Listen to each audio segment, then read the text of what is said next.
நான்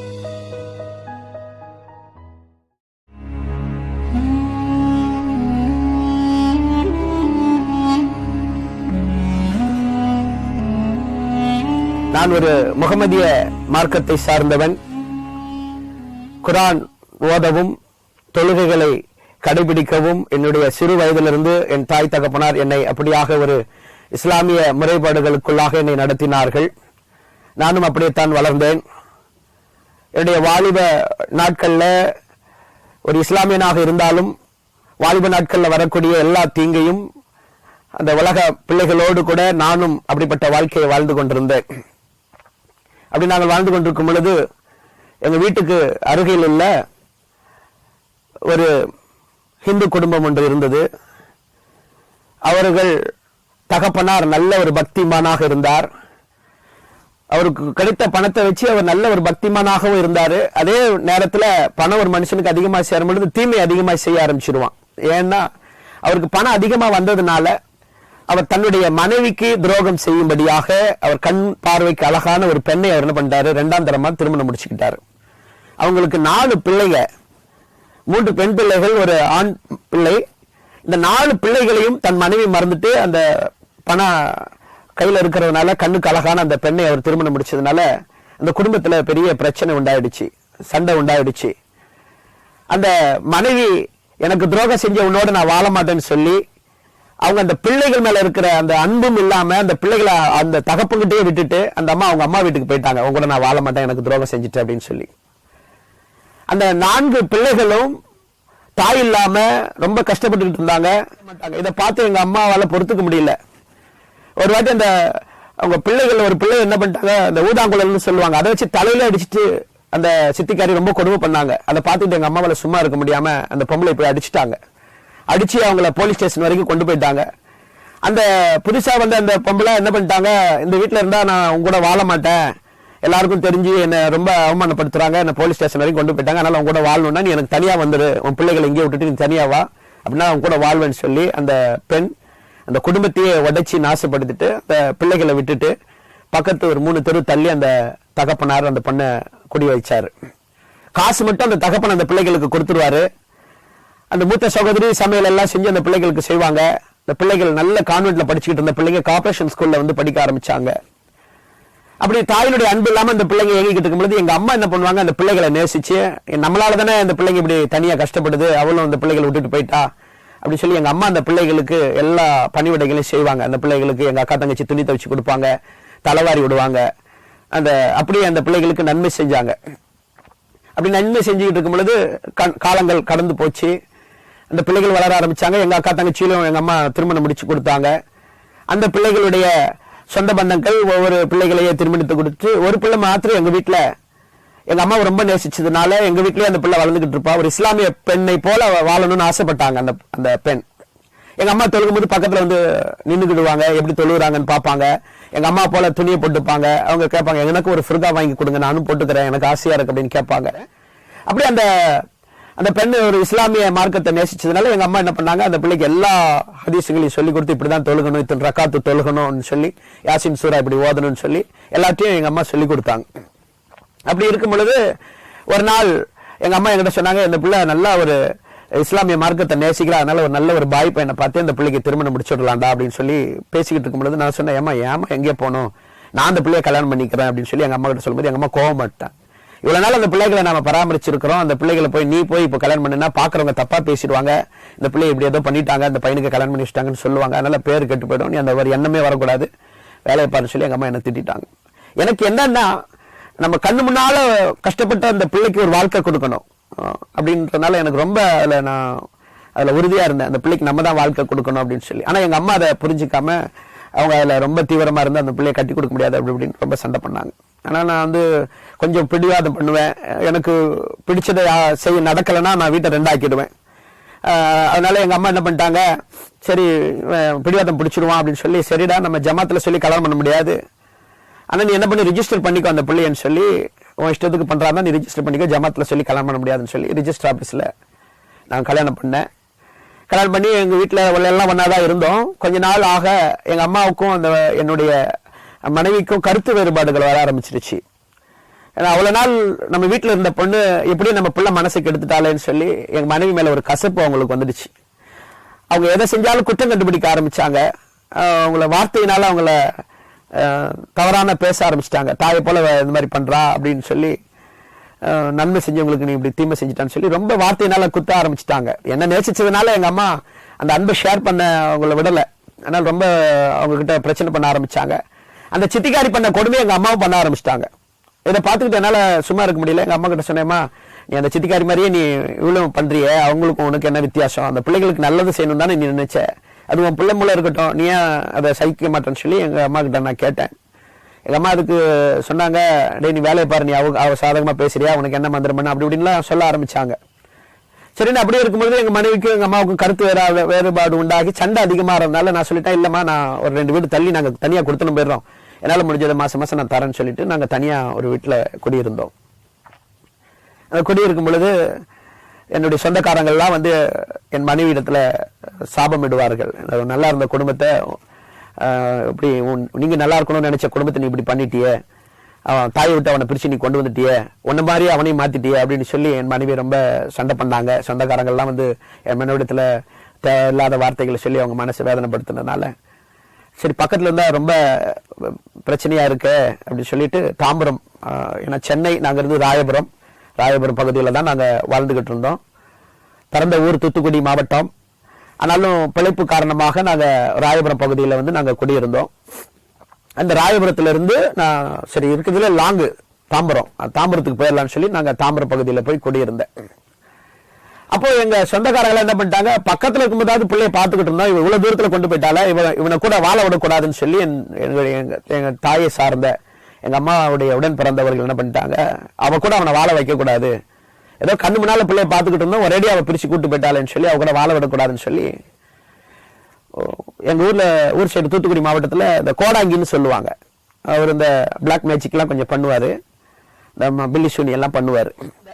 இப்படி இருக்கும் பொழுது என் மனைவிக்கு அந்த கோடாங்கி என்ன பண்ணிட்டாரு, ஒரு ரத்த காட்டறியை ஏவி விட்டுட்டாரு.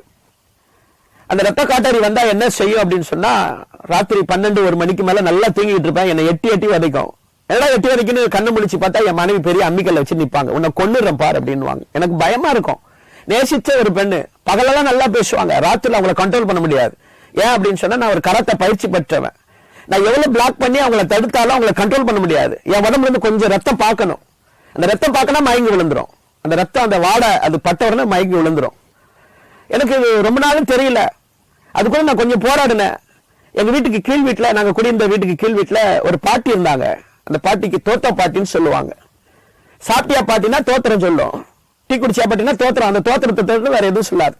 நான் வேலைக்கு போயிட்டு வீட்டுக்கு போனேன்னா அல்லையா சோத்திரம் சொல்லும். இதை பார்த்தா எனக்கு பிடிக்காது. ஏன்னா இந்த பாட்டி நம்ம வரும்போது மட்டும் சோத்திரம் சொல்லுத, நம்மளை வெறுப்பேற்ற சொல்லி எனக்கு அந்த பாட்டியை பார்க்கும்போதெல்லாம் ரொம்ப கோபமா இருக்கும். அப்ப இந்த சண்டை நடந்துகிட்டு இருக்கும் பொழுது அந்த பாட்டி என்ன பண்றாங்க, அந்த எங்க வீட்டு மேல மாடி மேல ஏறி வந்தாங்க. மேல ஏறி வந்து எங்க சூழ்நிலையை பார்த்தோன்னே அவங்க சொன்னாங்க, எப்பா உன் பொண்டாட்டிக்கு ஏதோ ஆவி பிடிச்சிருக்கு, நீ ஒண்ணு பண்ணு, பக்கத்துல ஒரு சர்ச் இருக்கு, அந்த சர்ச்சில் போய் ஜெபம் பண்ணி அப்படின்ட்டாங்க. பாட்டி மரியாதையா போங்க, லா இலாஹா இல்லல்லா முஹம்மது தான் ரசூலுல்லா அப்படின்னு என்னுடைய சின்ன வயசுல இருந்து என் நாடி நரம்புல எல்லாம் சொல்லிட்டாங்க. சொல்லி எனக்கு அப்படி சொல்லி கொடுத்தாங்க. அல்லாஹ் ஒருவன் தான், அவனை தவிர இந்த உலகத்துல எந்த வல்லமைகளும் கிடையாதுன்னு சொல்லி எனக்கு சொல்லி கொடுத்துருக்காங்க. இயேசு ஒரு சாதாரண நபி தூதர் தான், நீங்க அவரை பத்தி பேசாதீங்க, நீங்க போங்க பாட்டி. அப்ப சரி, இந்த பாட்டி வந்து நம்ம கிட்ட இயேசுநாதரை பத்தி சொல்றாங்களே, நம்ம என்ன பண்ணுவோம், தர்காக்கு போலாம் அப்படின்னு சொல்லி ஸ்டான்லி ஆஸ்பத்திரிக்கு பின்னால ஒரு தர்கா இருக்கும், அங்க பிசாசுகளை அவங்க துரத்துவாங்க. ஏன்னா நாங்க சின்ன வயசுல அங்க விளையாடும் போது, பள்ளி நண்பர்களோடு அங்க சுத்திக்கிட்டு இருக்கும்போது, நாங்க கிரவுண்ட்ல விளையாடும் போது அதெல்லாம் நான் பார்த்திருக்கேன். ஏன்னா சங்கிலியில கட்டிப்பட்டு ஆவிகளை விரட்டுவாங்க, இந்த பாய் விரட்டுவார், நான் நேரடியா பார்த்திருக்கேன். சரி, நம்ம ஏன் அங்க எங்க போகணும், நம்ம அங்க போகலாம், அங்க போய் என்னன்னு கேட்கலாம்னு சொல்லி அங்க என் மனைவியை கூட்டிட்டு போனேன். அவரு என் மனைவி பார்த்துட்டு சொன்னாரு, பாய் பிள்ளை நல்லா தானே இருக்கு, அந்த பிள்ளைகிட்ட ஒரு குறையும் இல்லை, நீங்க என்ன பாய் அப்படின்னு சொல்றீங்க அப்படின்னாரு. இல்ல பாய், அவங்க டக்குன்னு அவங்க நல்லா தான் பேசுவாங்க, திடீர்னு அந்த ஆவி வரும் பொழுது அவங்க அப்படி நடந்துக்கிறாங்க. ஏன்னா எனக்கு நல்லா தெரியுது, பகல்ல நல்லா பேசுவாங்க, நல்லா பழகுவாங்க, திடீர்னு அவங்க ஏதாவது ஒரு வார்த்தையை நம்ம விட்டுட்டோம்னா அதை பிடிச்சி அவங்க இது பண்ணுவாங்க, உங்களுக்கு தெரியாது பாய் அப்படின்னு. சரி பாய், நீங்க இருங்க, கொஞ்சம் இருந்துட்டு பாத்தியா வந்துட்டு கடைசியா நீங்க போங்க அப்படின்னு சொல்லிட்டு உட்காந்துருந்தோம். ஒரு அரை மணி நேரம் அந்த இடத்துல உட்காந்துருந்தோம். அதெல்லாம் பார்த்துக்கிட்டு இருந்தவங்க கொஞ்ச நேரத்துல அப்படியே தலையை பிச்சுக்கிட்டு அந்த இடத்துல உருள ஆரம்பிச்சிட்டாங்க. மேல இருக்கிற அந்த சேலையெல்லாம் கீழே போட்டு, எல்லாம் என்னை இங்க கொண்டு வந்துட்டு உன்னை கேவலப்படுத்துறேன்னு சொல்லி என்னை எப்படி இங்க கொண்டு வரலாம்னு சொல்லி பயங்கரமா கத்தி ஆர்ப்பாட்டம் பண்ண ஆரம்பிச்சு. எனக்கு அவமானமா போயிடுச்சு. அப்படி இது வரைக்கும் நான் பார்த்தது இல்லை. என் மனைவி அப்படி செய்யக்கூடியவங்களும் கிடையாது. அப்ப இதை பார்த்தோன்னே என்னால ஏன் என் மனைவி என்னை இப்படி அவமானப்படுத்துறா, இவ கூட நம்ம வாழ்றதை விட வாழாம போயிடலாம் அப்படின்லாம் சூழ்நிலை எனக்கு வந்துடுச்சு.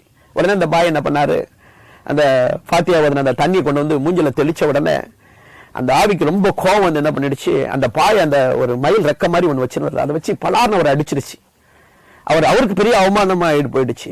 உடனே சொல்லிட்டாரு, பாய் இவங்க ஆவி பிடிச்சிருக்கு, அதுக்கு முன்னால இவங்க மென்டலா பாதிக்கப்பட்டிருக்காங்க, அவங்களை கொண்டு போய் நீங்க ஏதோ ஒரு நல்ல டாக்டர்கிட்ட பாருங்க பாய் அப்படின்னு சொல்லி அவர் சொல்லிட்டார். அவர் தப்பிச்சா போதும் அப்படின்னு அவர் என்ன டாக்டர்கிட்ட போக சொல்லிட்டாரு. ஏன்னா அவங்களை கண்ட்ரோல் பண்ண முடியாது, அவங்களை அடக்க முடியாது, ரொம்ப கஷ்டம்.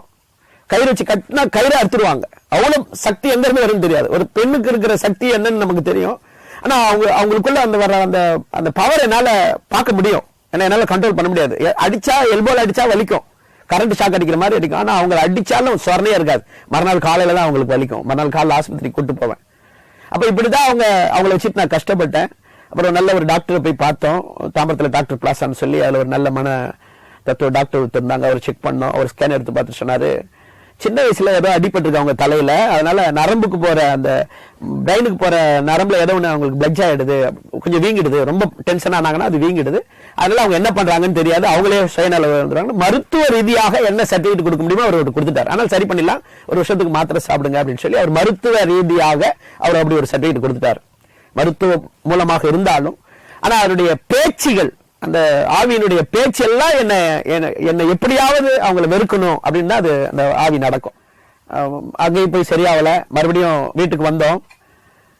அந்த பாட்டி, தோத்த பாட்டி மறுபடியும் வந்தாங்க. எப்பா பக்கத்துல இருக்கிற சர்ச்சுக்கு முன்ன போக சொன்னேன், நீ அதை விட்டுட்டு நீ எங்கெங்கயோ பெரிய ஸ்டான்லி ஆஸ்பத்திரி போறிய, பக்கத்துல தானே இருக்கு சர்ச்சு, அங்க போக வேண்டியதானேன்னு சொல்லி அவங்க என்கிட்ட சொன்னாங்க. நான் அப்பவும் அதை கேட்கல.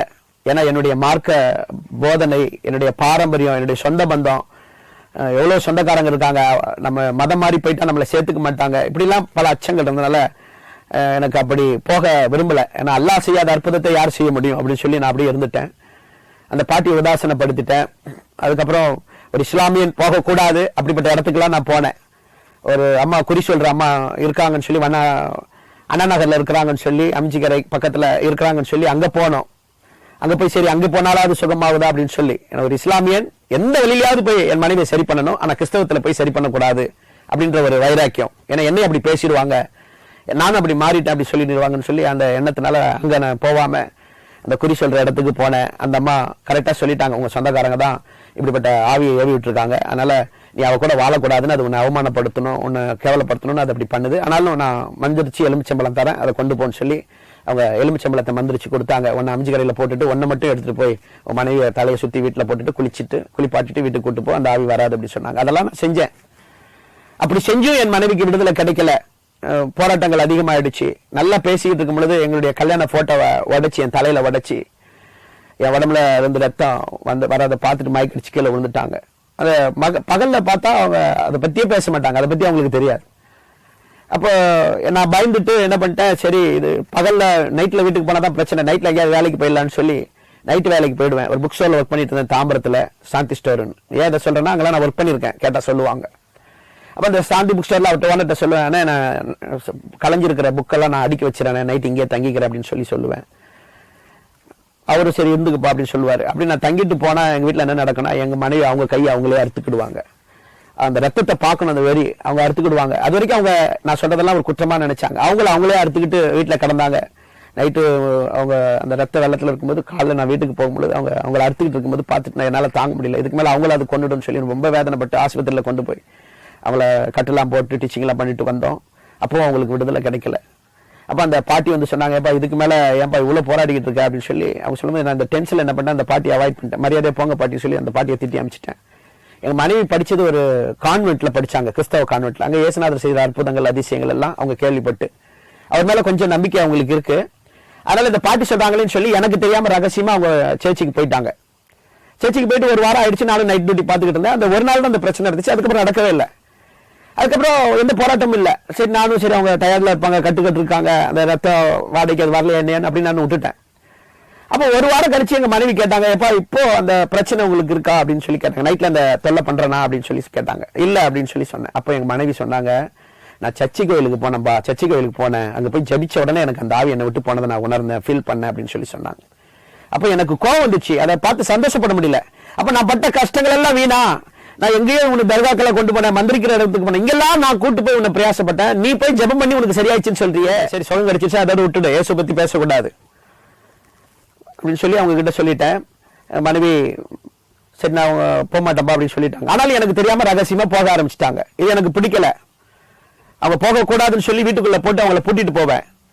பாக்குறவங்க எல்லாம் ஒரே சண்டையா இருக்கு, இந்த பொண்ணை இவன் சந்தேகப்படுறான், அதனால வீட்டுக்குள்ள வச்சு பூட்டிட்டு போறான்னு சொல்லி எல்லாம் தவறா பேச ஆரம்பிச்சாங்க. என் மனைவி சொல்லி அழுவாங்க, இப்படி எல்லாம் தப்பா பேசட்டும், தப்பு இல்ல, ஆனா நீ சர்ச்சை கோயிலுக்கு போக கூடாது, உன்னை பத்தி 4 பேர் தப்பா பேசணும், எனக்கு ஒன்றும் பிரச்சனை இல்லை, நீ யாருன்னு எனக்கு தெரியும், ஆனா நீ சர்ச்சை கோயிலுக்கு போக கூடாது, நீ போனீங்கன்னா பூட்டிட்டு தான் போவேன்னு சொல்லி அவங்களை உள்ளுக்குள்ளேயே வச்சு பூட்டிட்டு போவேன். சில சமயம் அந்த பாட்டி வச்சிருக்கிற ஒரு நாய் வச்சிருப்பாங்க, அந்த நாய் சங்கிலி எடுத்து அவங்கள அந்த ஜன்னல்லே வச்சு கட்டிட்டு போயிடுவேன். வந்து நைட்ல அழுவாங்க, பாத்ரூம் கூட போக முடியாம நான் கஷ்டப்பட்டேன், வயிறெல்லாம் வலிக்குதுன்னு சொல்லி பரவாயில்ல, ஆனா நீ சர்ச்சைக்கு போக கூடாது அப்படின்னு சொல்லுவேன். எனக்கு போயிட்டு வந்து தெரிஞ்சிடும், எனக்கு சர்ச்சில் கொடுக்குற அந்த டாக்ஸ், அந்த புதிய ஏற்பாடு இதெல்லாம் வீட்டுல இருக்கும். ஆனாலும் அவங்க ரொம்ப கடவுள் மேல நம்பிக்கை வச்சிருந்தாங்க. நான் சொல்லி சொல்லி பார்த்தா அவங்க திருந்துற மாதிரி தெரியல. ஒரு நாள் அவங்க கிட்ட கேட்டேன், நான் வேணுமா ஏசுநாதர் வேணுமா, முடிவா சொல்லிடு, நான் வேணும்னா அவங்க கூட நான் வாழ்றேன், ஏசுநாதர் வேணா நான் எங்க அம்மா கூட போயிடுறேன், இப்போ எனக்கு ஒரு பொண்ணை பார்த்து கல்யாணம் பண்ணி வைப்பாங்க, அது ஒன்றும் பிரச்சனை இல்லை அப்படின்னு சொல்லி என் மனைவிட்ட மிரட்டினேன். அவங்க யோசிக்கவே இல்லை, யோசிக்காம சொல்லிட்டாங்க, நீங்க உங்க அம்மா வீட்டுக்கு போங்க, எனக்கு ஏசுநாதர் தான் வேணும்ட்டாங்க. எனக்கு மனசு தாங்க முடியல. ஏடா இவ்வளவு நேசிச்சு வந்தோம், நன்றி கேட்டு ஏசுநாதர் தான் வேணும், நீங்க வேணாம் போங்க உங்க அம்மா வீட்டுக்கு அப்படின்னு சொல்லி சொல்றாங்களே, என்ன பண்ணாங்க இவங்கள அப்படின்னு சொல்லி எனக்கு ஒரு பெரிய ஒரு வேதனையாயிடுச்சு. அப்ப எங்க மனைவி அழுதுகிட்டே சொன்னாங்க, ஏப்பா நான் உடம்புல இருக்கிற துணி இல்லாம எல்லாத்தையும் போட்டுட்டு ஓடுனேன்னு அப்படி பார்த்தேன்னு சொன்னீங்களே, அது உண்மையா பொய்யான்னு கேட்டாங்க. ஏன்னா அது நடந்த ஒரு உண்மை, அதனால என்னால மறைக்கலாம் முடியாது. ஆமா நடந்துச்சு, அந்த அவமானத்தை நான் பார்க்கல, ஆனா அது நீங்க பாத்தீங்க. அந்த அவமானத்துல இருந்து இயேசு எனக்கு விடுதலை கொடுத்தாரு, அவர் எப்படி நான் மறப்பேன், நீங்க கூட்டத்துக்குலாம் நான் வந்தேன், அங்கெல்லாம் எனக்கு கிடைக்கல, ஆனா இந்த அவமானத்தெல்லாம் இயேசுநாதர் என்ன மாத்திருக்காரு, அப்புறம் எப்படிப்பா அவருக்கு நான் நன்றி இல்லாத இருக்க முடியும், நான் அவருக்கு தான் நன்றி உள்ளவனா இருக்கணும்னு ஆசைப்படுறேன், அதனால என்ன அதை மட்டும் என்ன டிஸ்டர்ப் பண்ணாதீங்க, மற்றபடி நீங்க என்ன சொன்னாலும் நான் கேட்கறேன் அப்படின்னு சொல்லி என் மனைவி அழ ஆரம்பிச்சாங்க. ஏன்னா நான் அவங்க பட்ட அவமானம், அவங்க பட்ட வேதனை, அவங்க உடம்பு ஃபுல்லா காயம் இருக்கும். ஏன்னா நான் ஒரு கராத்தா பயிற்சி பெற்றனால அடிப்பேன், அந்த ரணம் வராம அடிப்பேன், எல்போல பார்த்து அடிப்பேன், ஷோல்டர்ல அடிப்பேன், செஸ்ட் அந்த ஸ்பைனல் கார்டில் தட்டுவேன், இப்பெல்லாம் நான் நிறைய பண்ணிருக்கேன். ஏன்னா எந்திரிச்சா தானே போவா அப்படின்னு சொல்லிட்டு அப்பெல்லாம் வேதனை படுத்த அதெல்லாம் சகிச்சுக்கிட்டாங்க. அப்போ இதை இவ்வளவு நேசிக்கிறாங்க, இவங்களை விட்டுட்டு எப்படி போறது, ஏன்னா வாழ்ந்து காட்டுவோன்னு வந்துட்டோம், மறுபடியும் அவங்களை விட்டுட்டு போறதுக்கு எனக்கு போனா அது கௌரவ பிரச்சனை ஆயிடுன்னு சொல்லி, சரி நீ போ என்ன தொல்லை பண்ணாதுன்னு சொல்லி அவங்கள விட்டுட்டேன். அந்த அப்படியே இருக்கும்போது நான் ஒரு கிரானைட் கம்பெனில போய் ஒர்க் பண்ணேன், இந்த புக் ஸ்டோரை விட்டுட்டு என்ன சம்பளம் கம்மியா இருக்கு அப்படின்னு சொல்லிட்டு. இந்த 3 வருஷத்துல என்ன நடந்துச்சுன்னு சொன்னா, அந்த ஆவி என் மனைவியை வேதனை பத்தினால எங்களுக்கு குழந்தை பாக்கியமே இல்லை. 15 நாள் 20 நாள் அபாஷன் ஆயிடும், 30 நாள்ல அப்படி அவங்க ரொம்ப கஷ்டப்பட்டு இருக்கும்போது குழந்தை பாக்கியமே இல்லை. ஆனா என்னைக்கு அந்த சர்ச்சுக்கு போனாங்களோ, என்னைக்கு சர்ச்சில் அவங்க அந்த ஆவி அவங்களை விட்டு போக ஆரம்பிச்சிச்சோ, அப்பயே அவங்க கன்சீவ் ஆயிட்டாங்க. அப்போ அவங்க குழந்தை பாக்கியம் அவங்களுக்கு கிடைச்சிச்சு. சில நன்மைகள்லாம் இயேசுநாதர் செஞ்சாரு, அதெல்லாம் அவங்க ரொம்ப ஆண்டவர் மேல அவங்க பக்தி வைராக்கியமா அவங்க இருந்தாங்க, உண்மையா இருக்கணும்னு நினைச்சாங்க. ஏன்னா 10 குஷ்டரோகிகள் சுகம் பெற்று 9 பேர் போனாங்க, அவங்க நிலைமை என்ன ஆச்சுன்னு தெரியல. நான் ஒருத்தன் மாத்திரம் நன்றி உள்ளவனா இருந்தான்னு இயேசுநாதர் சொல்றது போல என் மனைவி அப்படி இருந்தாங்க. அப்ப அப்படி நடக்கும்போது சரின்னு என்ன பண்ணோம், நான் விட்டுட்டு அவங்களை எதுவும் டிஸ்டர்ப் பண்ணல. நான் ஒரு கிரானைட் கம்பெனியில் ஒர்க் பண்ணிட்டு இருந்தேன். எங்க மந்திரம் செஞ்ச எங்க சொந்தக்காரங்க என்ன பண்ணிட்டாங்க, இவன் போனவன் திரும்பி வரலன்னு சொல்லி மறுபடியும் எனக்கு விரோதமா மந்திரம் செஞ்சவங்க எங்க மனைவிக்கு செஞ்சது பலிக்கல. ஏன்னா இயேசுநாதர் அவங்களுக்குள்ள இருக்கிறதுனால மந்திரம் அவங்க மேல பலிக்கல. நான் வேலை செஞ்சுட்டு இருந்த அந்த கிரானைட் கம்பெனில ஒரு 1000-2000 கிலோ கிரானைட் என் மேல அப்படியே விழுந்து நசுங்கிருச்சு. செஸ்ட்ல 2 போன் உடஞ்சிருச்சு, ஸ்பைனல் கார்டு 2 டிஸ்க் கிட்ட கிராக் ஆயிடுச்சு. இந்த காங்கிரீட் போன், இந்த ஒரு கால் பாத்தீங்கன்னா என் காலை விட ஒரு கால் 3 இன்ச்சு கம்மியா இருக்கும். அப்படி உடஞ்சி நொறுங்கி ஒரு களிமண் மாதிரி ஆயிட்டேன். கல்லு மொத்தம் 2000 கிலோ இருந்துச்சு, ஓடி வந்து யாராலையும் தூக்க முடியாது, கிரைன் வச்சு தான் தூக்கணும். அப்படியே எடுக்கிறாங்க, ஒவ்வொரு சிலாப்பா எடுக்கணும். ஆனா அதுல பழைச்சவங்க யாருமே கிடையாது, ஏன்னா எனக்கு வேற புதுசு. அதுல நான் செத்துட்டேன்னு நினைச்சு போலீஸ்க்கு இன்ஃபர்மேஷன் கொடுத்துட்டாங்க, எஃப்ஐஆர் போட்டு. போலீஸ் எல்லாம் வந்து அவங்க முன்னால அந்த கல்லெல்லாம் ரிமூவ் பண்ணி பார்க்கும் பொழுது உயிர் இருந்துச்சு, ஆனா உடம்புல எந்த அசைவுமே இல்லை, உடம்பெல்லாம் ஊதிடுச்சு எலும்பெல்லாம் உடஞ்சனால. பக்கத்துல இருக்கிற ஒரு ஹாஸ்பிட்டல கொண்டு போய் சேர்த்தாங்க. அந்த டாக்டர் முதலுதவி செஞ்சாரு. முதலுதவி செய்யறதுக்கு மட்டும் 1.5 லட்சம் ரூபாய் பில்லு வாங்கினாங்க, அதை கம்பெனிக்காரங்க கொடுத்துட்டாங்க. தொடர்ந்து இந்த போன்லாம் சரி பண்ணணும்னா 3 லட்சம் ரூபாய் வேணும்னு கேட்டாங்க. ஏன்னா சொந்தக்காரங்கள் எல்லாம் விட்டுட்டு வாழ்ந்து காட்டுவோன்னு சொல்லி நானும் என் மனைவி வந்தோம். எங்களுக்கு 3 லட்சம் ரூபாய் கட்டுறதுக்கு ஆள் இல்லை. என்ன பண்ணுறது, ரொம்ப கஷ்டப்பட்டுக்கிட்டு இருந்தோம். டாக்டர் சொல்லிட்டாங்க கட்டுனா ஆப்ரேஷன் பண்ணலாம் அப்படின்ட்டு. என்ன ஆம்புலன்ஸில் கொண்டு போனவர் ஒரு கிறிஸ்தவர். அவரு என்ன பண்ணிட்டாரு, இங்கே பணம் அதிகமாக கேட்பாங்க, உடம்புல இன்ஜரி எதுவும் ஆகலை, ஆனால் உள்ளதானே எல்லாம் அடிபட்டிருக்கு, அதனால புத்தூர் கொண்டு போயிடுங்க, அங்கே போனால் 300 ரூபா தான் 350 ரூபா தான் கட்டுவாங்க, நீங்கள் அங்கே கொண்டு போயிடுங்கம்மா, பாவம் கஷ்டப்படுறீங்க, உங்களை பார்த்தா ரொம்ப யாரும் இல்லை அப்படின்னு சொல்லி அவர் ரொம்ப அட்வைஸ் பண்ணார். அதை என் மனைவி கேட்டுட்டு என்ன பண்ணிட்டாங்க, டாக்டர்கிட்ட போய் டிஸ்சார்ஜ் பண்ணிவிடுங்க அவரை, எங்ககிட்ட பணம் இல்லை, நாங்கள் கவர்மெண்ட்டில் பார்த்துக்குறோம் அப்படின்னா வெளியே எங்கன்னா பார்த்துக்குறோம் சொல்லி அந்த ஆஸ்பத்திரியிலேருந்து என்னை வெளியே கொண்டு வந்தாங்க. அந்த கிறிஸ்தவ ஆம்புலன்ஸ் வச்சு ஓட்டினவர் அவர் ஒரு ஆட்டோ வச்சிருந்தாரு. அவர் என்ன பண்ணாரு, நான் ஒரு கட்டுக்கட்டை கூட்டு போறமா, நீங்க எனக்கு காசு வண்டிக்கெல்லாம் தரத்தல, டீசல் மட்டும் நீங்க போட்டுக்குங்க அப்படின்னு சொல்லி அவர் என்ன கட்டுக்கட்டை கூட்டு போனார். இயேசுநாதரை நான் முகமுகமா பார்க்கல, அந்த கிறிஸ்தவருடைய இருதயத்துல இயேசுநாதரை நான் பார்த்தேன். என்ன ஒரு நாள் கூட்டு போல, ஒரு வருஷம் கூட்டு போனார். 4 மணிக்கு எங்க வீட்டுக்கு வருவாரு. ஏன்னா புத்தூர் போறதுக்கு 7 மணிக்கு அங்க இருக்கணும் அப்படின்னா 4 மணிக்கு எங்க வீட்டுக்கு வந்து அவர் கதை தட்டுவார், போலாமா பிரதர் அப்படின்னு கேட்பாரு. ரொம்ப அவர் என்ன நேசிச்சாரு. இயேசுவை பத்தி எனக்கு தெரியாது, ஆனா கிறிஸ்தவர்களுடைய அந்த அன்பு என்ன கொஞ்சம் கொஞ்சமா மாத்த ஆரம்பிச்சிச்சு. 1.5 வருஷம் கட்டணும். ஏன்னா அந்த டாக்டர் சொல்லி அனுப்பிச்சாரு, எங்க கிட்ட இருக்கிற அந்த டெக்னாலஜி வேற எங்கேயும் இல்லை, நீங்க வெளியே போனா ஒரு பாவம், அவர் வாழ வேண்டிய பிள்ளை, அவரால் எந்திரிச்சு நடக்கவே முடியாது, படுத்த படுக்கையாதான் இருப்பான்னு சொல்லிட்டாங்க. அப்ப புத்தூர்ல போய் கட்டணும். 1.5 வருஷம் கட்டணும், சரியாகல. ஒரே இடத்துல தான் டாய்லெட் போகணும், ஒரே இடத்துல தான் சாப்பிடணும். ஏன்னா பிள்ளை கட்டி இருக்கும். டாய்லெட் டஸ்ட்பின்ல தான் டாய்லெட் போவேன். என் வீடு நரகமாயிடுச்சு. நரகத்துக்குலாம் நான் போகல, என் வீடு நரகமாயிடுச்சு. ஏன்னா என்னை வாழ விடக்கூடாதுன்னு ஒரு சக்தி போராடிக்கிட்டே இருந்துச்சு. அதனால சாப்பிட்ற இடத்துல தான் டாய்லெட் போகணும், ரொம்ப நாத்தடிக்கும். 1 மாசத்துக்கு ஒரு வாட்டி கட்டணும். அப்படி கட்டலன்னா என்ன ஆகும் அப்படின்னா, ஒரு முறை கட்டாதனால அந்த முட்டை அந்த இதெல்லாம் வச்சு கட்டினாங்க, சரியா அந்த தொடச்சி சுத்தப்படுத்தாதனால சின்ன சின்ன புழு வச்சு ஆரம்பிச்சிருச்சு காலில். அந்த எப்படி அந்த புழு வரும்னா, மூங்கில் வச்சு கட்டுவாங்க, ஒரே நமைச்சல் எடுக்கும் காலு. என் மனைவிடத்துல சொல்லுவேன், ஒரே நமைச்சல் எடுக்கு அப்படின்னு சொல்லி. அதெல்லாம் சரியாயிடும், மருந்து வச்சு கட்டிருக்காங்க, அப்படிதான் ஊறும், நீங்க ஒன்றும் இது பண்ணாதீங்க அப்படின்னுவாங்க. அந்த மூங்கில் குச்சி எடுத்து சொருவிட்டு எடுத்தா அந்த புழு அப்படியே மேலே வர ஆரம்பிக்கும், நாத்தம் அடிக்க ஆரம்பிச்சிடும். பக்கத்துல யாரும் வர முடியாது, சுத்தமா இருக்காது. ஏன்னா டாய்லெட்டை கொட்டுறதுக்கு இடம் இருக்காது, மண்ணை வச்சுதான் கொட்டுவாங்க. ஏன்னா ஏரி பகுதியில் நாங்கள் இருந்தோம், அந்த காட்டுக்குள்ளதான் போய் டாய்லெட் போனோம். அந்த வீட்டில் டாய்லெட் வசதி இல்லை, மண்ணை போட்டு புதைச்சிதான் வைப்பாங்க. என் மனைவி ரொம்ப பாடுபட்டாங்க. என்ன ஒண்ணு ஒரே நிச்சயம், எனக்கு விடுதலை கொடுத்த இயேசு என் கணவருக்கு விடுதலை கொடுப்பான்னு ஒரு நம்பிக்கை அவங்களுக்கு. அப்ப அந்த குழந்தையும் பிறந்துச்சு, பாப்பா சின்ன பிள்ளை. 1.5 வருஷம் ஆயும் சரியாவல. காலை என் பாப்பா அப்படின்னா தவண்டு போகும்போது அந்த காலை இடிச்சிட்டான்னா பயங்கரமா வலிக்கும். ஃபேண்ட் துணியிலெல்லாம் மண்ணை போட்டு காலை அசையாமலாம் போட்டு வச்சிருப்பேன். அப்படி பாதுகாத்தும் அந்த கால் செட் ஆகல. ஒரு நாள் எக்ஸ்ரே எடுத்தோம், அந்த எலும்பு எதுவுமே செட் ஆகல, எல்லாம் தனித்தனியா இருந்துச்சு. இப்படி பண்ணிட்டானே சொல்லிட்டு அந்த புத்தூர்ல போய் கேட்டு சண்டை பண்ணலான்னு சொல்லி நானும் அந்த கிறிஸ்தவ சகோதரனும் போனோம். அவர் ஆட்டோல போகும்போதெல்லாம் இயேசுநாதரை பத்தி சொல்லுவாரு. 38 வருஷமா வியாதியில கடந்த மனுஷனுக்கு ஆண்டவர் சுகம் கொடுத்திருக்காரு அப்படின்னு. வேற வழி இல்லாம கேட்டு போவேன், ஏன்னா வேற யாரும் எனக்கு உதவி செய்யறதுக்கு இல்ல, அவர் பேசுறதெல்லாம் கேட்கணும். அதனால சொல்லுங்கன்னு கேட்பேன். அவர் அந்த நேரத்துல சும்மா என்ன வீண் வார்த்தைகளை சொல்லி என் மனசை உடைக்காம அவர் ஆண்டவர் செஞ்ச அற்புதங்களை சொல்லி ஆண்டவர் பத்தி அவர் கொஞ்சம் கொஞ்சமா சொல்லிக்கிட்டு வருவாரு. அந்த 3 மணி நேரம் டிராவல்ல 2 மணி நேரம் டிராவல்ல ஒவ்வொரு முறையும் சொல்லுவார், கேட்டுக்கிட்டே போவேன். வீட்டுக்கு வந்தோன்னா அதெல்லாம் மறந்துடும். அப்ப அந்த புத்தூர் கட்டுற அந்த வைத்தியத்தை கேட்டோம். 1.5 வருஷமா கட்டுறோம், எங்க கால் இப்படி பண்ணிட்டீங்களா, அவர் எங்களை கத்துறாரு. மண்ணு மூட்டையை கட்டி வெயிட் தொங்க போட சொல்லியிருந்தேன், வெயிட் தொங்க போட்டீங்களான்னு கேட்கும்போது எங்களுக்கு மறந்துருச்சு, நாங்க அதை பண்ணாம விட்டுட்டோம். அந்த எலும்பு ஒன்னோடு இழுத்து பிடிக்கணுன்றதுக்காக மண்ணை கட்டி போட சொல்லுவாங்க, அதை நாங்க மறந்துட்டதுனால அந்த எலும்பு செட் ஆகல. அவர் மறுபடியும் சரி உடைச்சி கட்டலாம்னு சொல்லி, ஏன்னா மேல ஏறி போய் லைட்டு தொட்டு தொடாமலும் அது ஜாயிண்ட் ஆயிடுச்சு. கட்டையை வச்சு நசுக்கி அந்த மறுபடியும் அந்த காலை உடைச்சி கட்டினாங்க. இப்ப சரியாயிடும், காலை அசைக்காம வெயிட் போட்டுக்கணும், எந்திரிக்கவே கூடாது, அசைக்க கூடாது, டாய்லெட் போகும்போது பார்த்து ஜாக்கிரதையா எந்திரிக்கணும்னு சொல்லி அவர் கட்டி அனுப்பிச்சாங்க. வீட்டுக்கு வந்தோம்.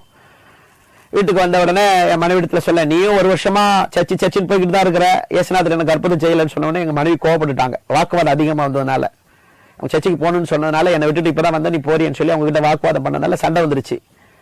நீ 1 வருஷமா இயேசுன்னு தான் போற, அவர் எனக்கு சுகத்தை கொடுக்கலையேன்னு சொல்லி என் மனைவிடத்துல கேட்கும்போது அவங்க சொன்னாங்க, நான் சர்ச்சுக்கு போறது உங்களுக்கு விடுதலை கொடுக்கணும்னு போல, எனக்கு விடுதலை கொடுத்தாரு, அதனால நான் போறேன், உங்களுக்கு விடுதலை வேணும்னா நீங்க தான் ஆண்டவர்கிட்ட கேட்கணும் அப்படின்னு சொல்லி அவங்க என்னிடத்துல பேசினாங்க, கண்டித்து சொன்னாங்க.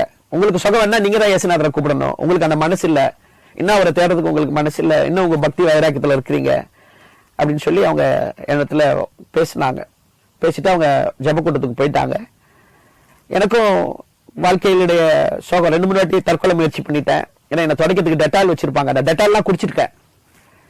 ஒன்றும் நடக்கல. அதனால கடவுள் என்னை வாழ வச்சு அவருக்கு சாட்சியா நிறுத்தணும்னு அவர் தீர்மானம் வச்சதுனால நான் தற்கொலை முயற்சி எல்லாம் பண்ண அதெல்லாம் இருந்து என்னை காப்பாத்தினாரு.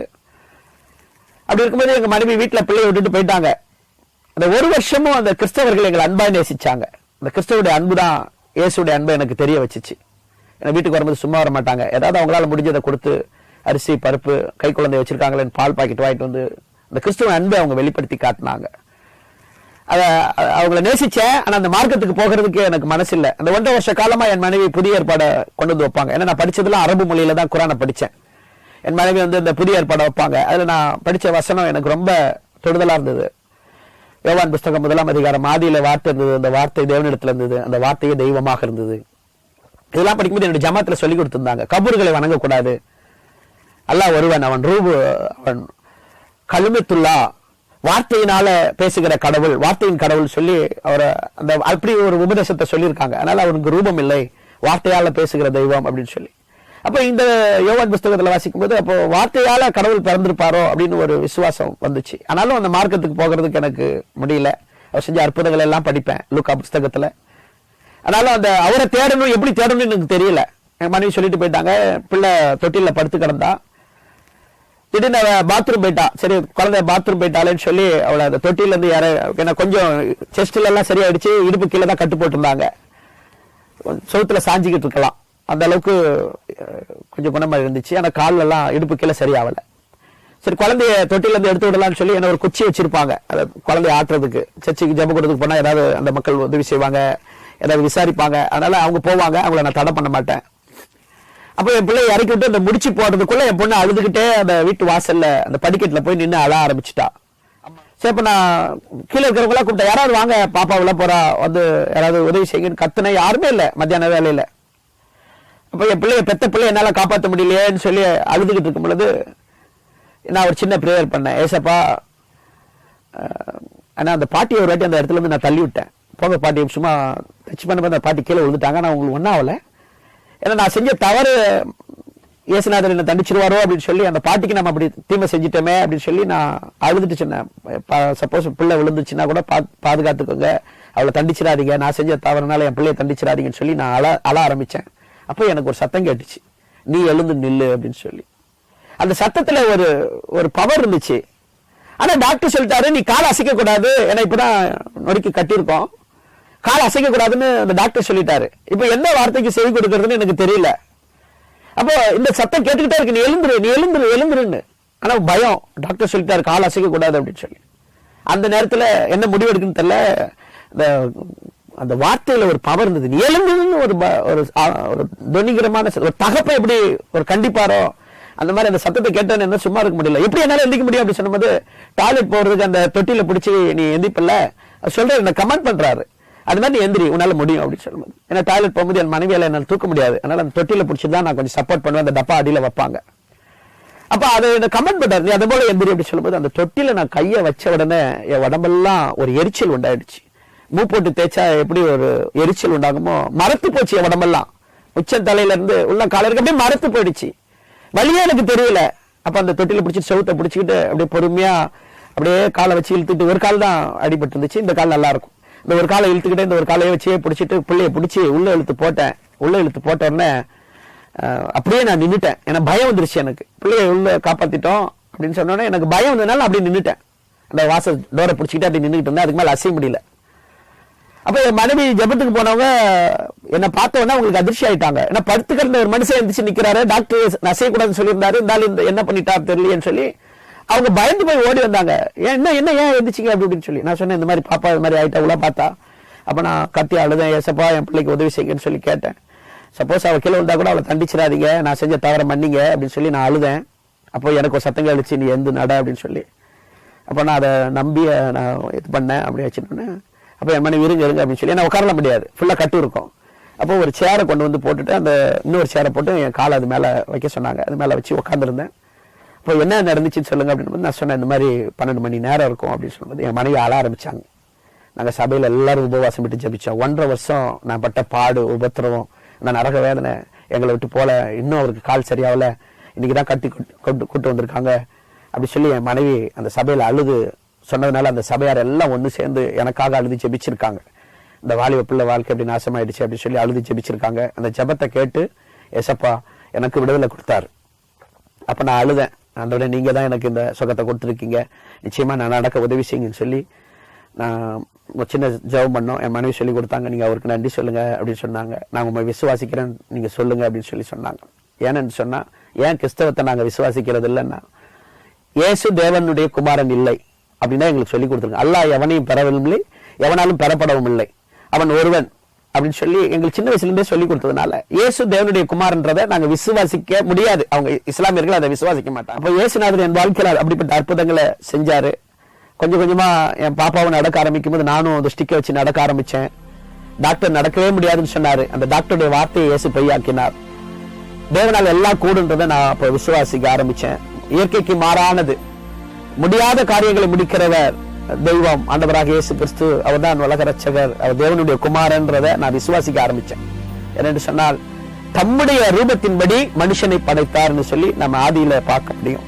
எப்படி தம்மை போல படைத்தாரோ, தம்முடைய சாயல்ல அவர் ஒரு மனுஷனை படைக்க ஆரம்பித்தது போல தன்னுடைய மாம்ச இந்த உலக பாவத்தை விடுவிக்கும்னு சொல்லி ரோமர் புஸ்தகம் 8ஆம் அதிகாரம் 3வது வசனத்துல நம்ம அதை வாசிக்க முடியும். பாவத்திலிருந்து மீட்க ஒரு மரண சரீரம் தேவைன்னு சொல்லி வாசிக்க முடியும். அப்போ அவரை குமாரனாக இந்த உலகத்துக்கு அமைச்சிருக்காரு அப்படின்றத நான் விசுவாசிக்க ஆரம்பிச்சேன். சரி, இயேசுநாதர் எனக்கு அற்புதம் செஞ்சிருக்கிறாரு, அவரை ரட்சகராக ஏற்றுக்கொள்ளலாம்னு சொல்லி அப்படியே அவரை ஏற்றுக்கொள்ள ஆரம்பித்தேன்.